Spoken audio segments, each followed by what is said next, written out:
During Star Wars, Episode IX, Revenge of the Sith, Obi-Wan Kenobi was correct about the Chosen One. The prophecy of the Chosen One in Star Wars served as a central narrative device for the entire prequel trilogy.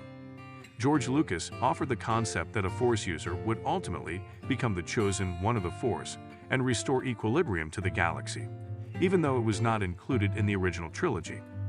After Anakin turned evil in Revenge of the Sith, Luke Skywalker was eventually thought to be Star Wars' Chosen One by a number of significant figures.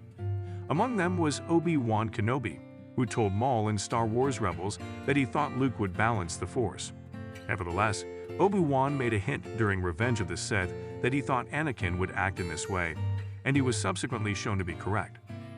Obi-Wan Kenobi maintains in Revenge of the Sith that Anakin was meant to kill the Sith, not join them. As is known, Darth Vader does both. However, it might be claimed that Obi-Wan was proved erroneous in his belief in the Chosen One after Star Wars Order 66 and Anakin's fall to the dark side. This is because Star Wars has demonstrated that the Force was not behind these events. Given that Anakin finally kills Palpatine to fulfill his prophecy, many have assumed that the Force intended for him to turn dark in order to pave the way for his own destiny. But Yoda saw Force visions at the start of the war, alerting him to Order 66, according to the book The Clone Wars, Stories of Light and Dark. If this were the case, it would be evident that the Force did not want Anakin to turn evil or for the Jedi to perish. Star Wars finally shown, however, that Obi-Wan Kenobi was correct to think his companion would restore balance to the Force. Naturally, when Palpatine is killed by Darth Vader on the Death Star 2 in Return of the Jedi, Obi-Wan is proven correct.